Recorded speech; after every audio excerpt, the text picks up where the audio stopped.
ہمارے پاس جب لوگ آتے ہیں اور وہ داخل طریقت ہوتے ہیں تو ہم جو بنیادی چیزیں ان کو بتاتے ہیں تو ان میں سے ایک چیز یہ لازمی بتاتے ہیں کہ رزق پاک نہیں ہوگا تو باطن روشن نہیں ہوگا. یہ بنیادی بات ہے.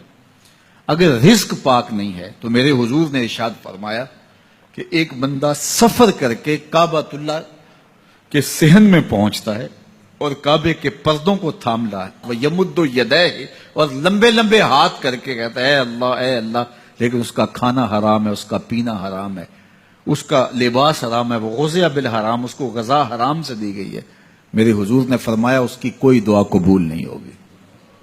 سفر کیا, جنگل پہاڑ کاٹے, سمندروں کو پاٹ کر کے آگے گیا, ہواؤں کے کلیجے چیر کے آگے بڑھا, مہینوں کی مسافتیں طے کر کے گیا اور کعبۃ اللہ کے سامنے کھڑا ہے, سین حرم میں مطاف میں کھڑا ہے, لیکن اس کا جسم حرام سے پلا ہے. اس نے جو پہنا ہے اس لباس کا تانا یا بانا حرام کا ہے, اس کو غذا حرام کی دی گئی ہے, اس نے پیا حرام کا ہے, اس نے کھایا حرام کا ہے, تو پھر اس کا یہ سارا سفر رائے گاں چلا جائے گا, اس کو کچھ نصیب نہیں ہوگا.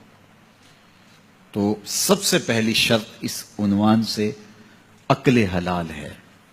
اس کے بعد پھر صدق مقال ہے کہ آپ کی زبان جھوٹ نہ بولے. جب کوئی شخص جھوٹ بولتا ہے, روحانیات تو دور کی بات ہے, اللہ کے فرشتے اس سے 1 میل دور ہٹ جاتے ہیں.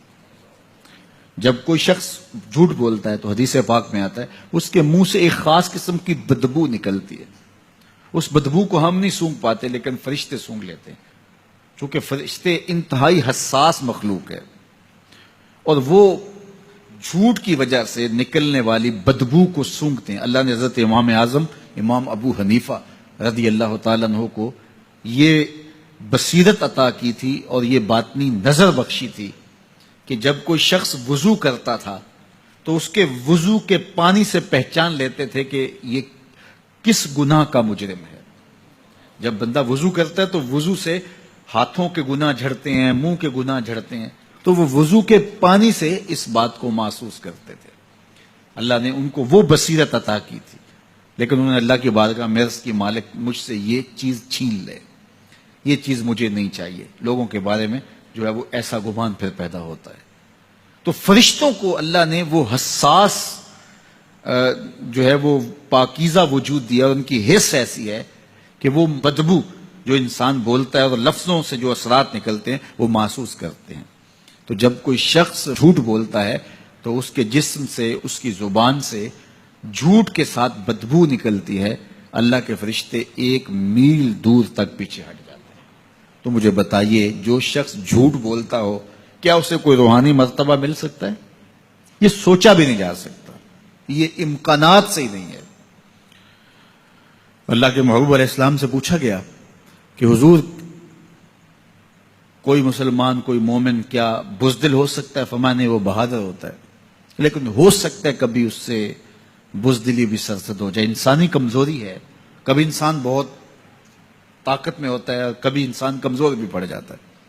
فرمایا ہو سکتا ہے کبھی اس سے ہو بھی جائے. پھر پوچھا کہ بخل کر سکتا ہے؟ فرمایا نہیں, مومن سخی ہوتا ہے لیکن ہو سکتا ہے کبھی اس سے بخل بھی ہو جائے. کبھی کبھی دولت اسے اچھی بھی لگنے لگ جاتی ہے, جس طرح فرمایا گیا کہ اولاد مبخلتن مجبنتن, یہ جو اولاد ہوتی ہے یہ بندے کو بخیل بھی بنا دیتی ہے اور بزدل بھی بنا دیتی ہے.